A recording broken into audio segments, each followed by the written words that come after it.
Hey there, I'm here with Eleyna Fugman from Tisch PDX. How are you today, Eleyna? I'm awesome, Jordan. Thanks. Monday morning, getting things started. And we're ready to get started here. The Tisch PDX runs an 18-month leadership incubator focused specifically on marginalized Jews and those who grew up outside of Jewish community in Portland, Oregon. They reach out to younger Jews in the Portland community who are creating or hosting Jewish cultural, ritual, and activist experiences from their peers and invite them to join their Emerging Jewish Leadership Incubator. So, Eleyna, to start off, tell me what a cohort of young Jews in Portland looks like. Awesome. Yeah, well, we've had 27 amazing younger Jews come through our program now in the first 5 years, in our first 5 cohorts. And our cohort members range in age from about 22 to 42. They bring all kinds of lived experiences, identities to the table. So lots of queer Jews, trans Jews, Jews of color, Jews not raised in Jewish community, like I said. And like you said earlier, we really are trying to recruit specifically young Jews who are already engaging their peers in meaningful Jewish programs, art projects, cultural projects, ritual projects. And so we're really just trying to sustain and build and support those processes.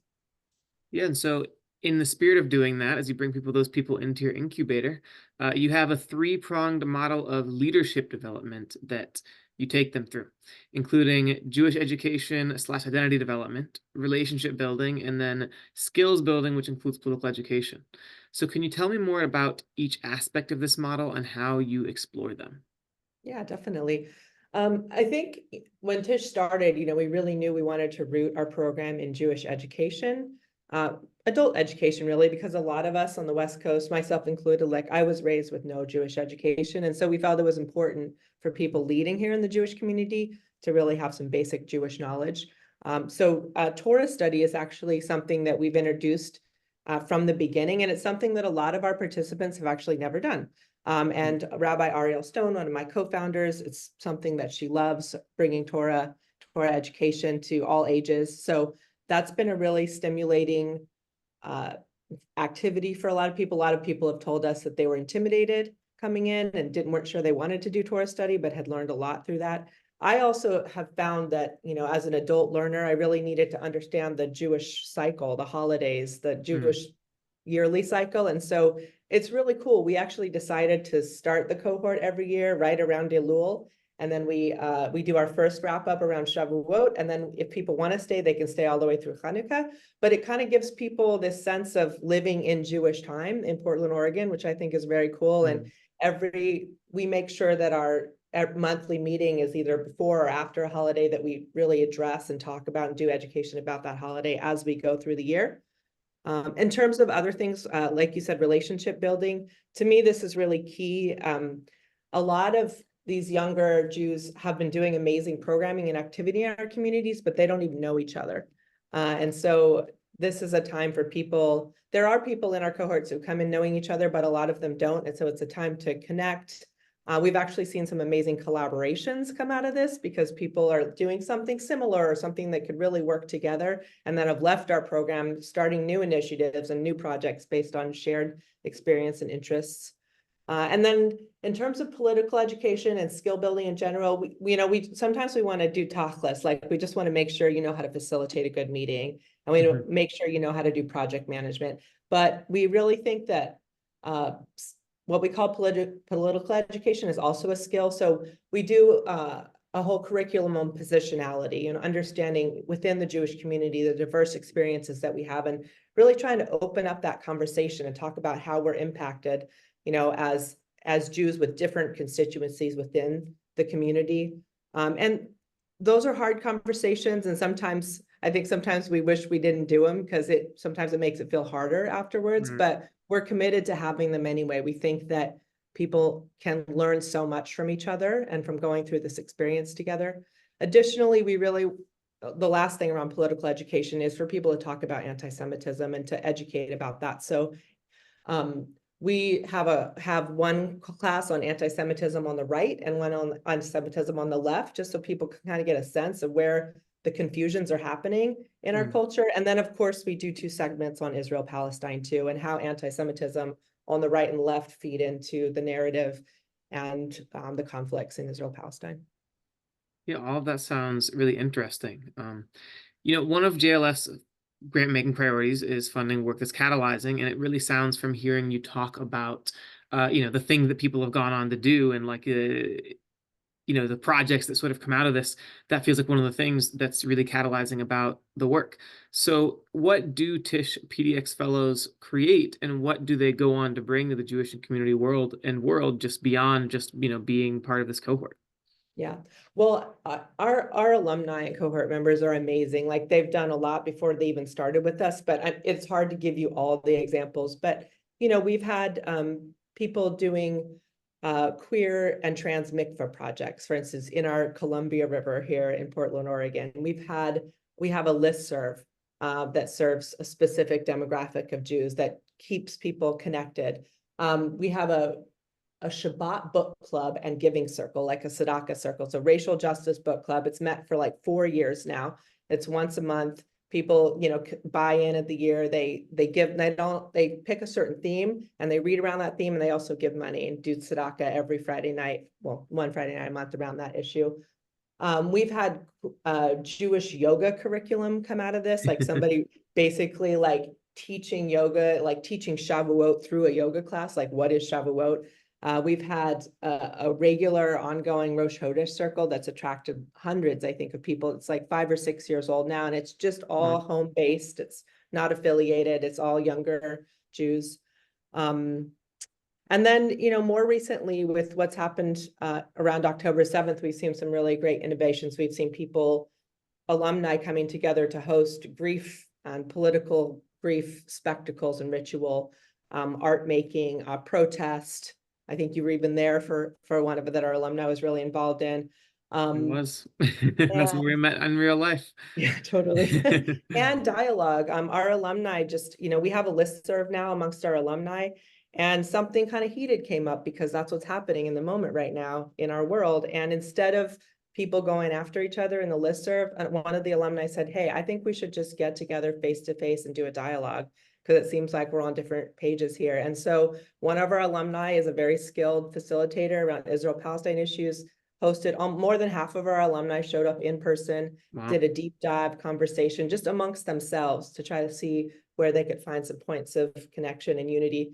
And to me, that's based on the idea that the fact that we have relationships, that these people knew each other. They weren't talking to, like, on social media to space. They were talking to people who they've been in community and contact with, and they had that level of respect and kavod for one another to say, let's talk, instead of like fight this out on a listserv. Yeah, that's obviously just like a beautiful, example of the power of human relationships and connection. And I know that's one thing that you all in your actual curriculum wanted to really empathize and capitalize on. In 2022, you added a joint group project to the curriculum. It's really about people working together and building those relationships, called the Beyachad project. Did I get that right?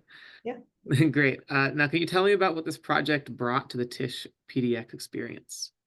Yeah, I think this kind of started in year 3, where we realized that we had invited all these individual organizers in, and that they were doing really well on their individual projects. But what kind of power do you get when you put these people together and ask them to do a joint project? So we experimented a little in 21 or 22, I think, where we invited anybody who was in the current cohort to join us. Some of the staff took Join for Justice's Don't Kvetch Organized cohort. We did that simultaneously to our cohort. And so about 3 of our cohort members joined us. And that was our first kind of experiment at Beyachad. It was like, what if the staff and the cohort tried to do something together? And we actually got really involved in a local campaign. It was called the Still in Prison campaign. It was to retry people who had been sentenced in Oregon by a non-unanimous jury. And we did get some success from that. So it was just cool to see the power of people coming together. So in year 5, we actually instituted it. It was new. It was a new requirement. And our cohort 5 was really interested in talking about Palestinian liberation. And so they organized a 3-part series together. They taught and led in backyards and in meeting rooms 2 educational classes or workshops on Palestinian liberation. And then in the middle of that was Nakba Day, and a group attended a Nakba Day memorial and not celebration, a Nakba Day event in Portland, Oregon, together and debriefed together and spent time learning there. So that was their last project. And that was in 23. That was about a year ago. Yeah. Yeah, it sounds like very, very generative stuff. Mm-hmm. Now, it's just, I want to shift gears a little bit for this next question. I know Portland isn't an area known for beyond Jews of color. Portland's not really an area known for having a huge POC population, but you all have been doing impactful work in coalition with other organizations to hold Jewish spaces that lean into education and action towards racial justice. Obviously, you've spoken about some of that today. But can you tell me about the Cultural Shift program and what I believe is an ongoing study of JOC in the Pacific Northwest that you all have been working on with the Jews of Color Initiative? Yeah, definitely. We did some preliminary data and research after our third cohort and realized that we were doing a pretty good job at meeting the needs of younger Jews who were queer and trans in our community, who were raised outside of Judaism, and we weren't doing as great a job at reaching and staying connected and bringing together Jews of color. We had some, but folks weren't getting the kind of experience that we really hoped they would. And so in 2022, we partnered with one of our alumni, actually. She had started something called the Jews of Color Collective here in Portland. And we got a grant from Upstart, which we're still grateful for, to do this collaboration with her. And we started the Cultural Shift Project, which was meant to kind of look a little more deeply at racial justice in our organization, in the larger community, and think about how to move forward in this area more concretely. We did a series of community conversations, some movie screenings, and then we decided the staff should do the training, the Dismantling Racism from the Inside Out training with Kirva, with Rabbi Jaffe and Yehuda Webster. So we did a Train the Trainer series with them, all 4 of us on staff at that point, which was really awesome. And we're still working on bringing that back to the community. And then most recently, the Jews of Color Initiative gave us a grant to do what we think is probably the first ever, like you said, survey of Jews of color in the Pacific Northwest. And we are, I don't know if the word is blessed, but we have this amazing trove of data now based on that. We had 160 people engaged with the survey. We've just started presenting the results, and we feel really heartened that we have really good information about how to meet the needs of folks, what folks are looking for in our region, in our area, and that we have the potential to build a lot of collaborations and partnerships around Portland and around the region, actually, to share this data out and to talk about how to act on it. We have an advisory committee coming together right now to help implement new steps. And one thing we're thinking about is, could we or should we have a Jews of Color EJLI, our core program, the Emerging Jewish Leadership Incubator? Could we have a Jews of Color specific one and test that model? Awesome. That's very cool stuff. One thing about Tisch PDX is you all's, the theme of this newsletter that's been going out this month is going to be about leadership development. What you all do is leadership development work. And when we talk about movement building, that's not always one of the sexiest things to talk about, but it's something that at JLF we understand is important. So what does Tisch PDX hope to make possible for our community and for the Jewish progressive movement through the sort of leadership development that you all do?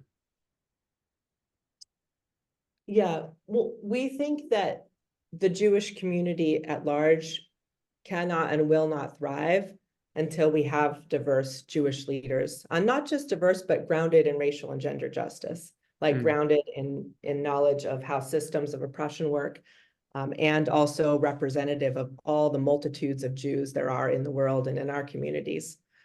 So it's pretty basic, we can't have that until we have leaders who represent those people, and we can't have leaders without leadership development. So we're just starting from the baseline here. It's like who in our town, in our city, is doing something, is taking Jewish leadership, is holding that space, or should be, and maybe doesn't see themselves as a Jewish leader. We've had some of those too, where we've done really active recruitment of people who are like, oh, I'm not a Jewish leader, except they are, because they're organizing 16 events, Yeah. So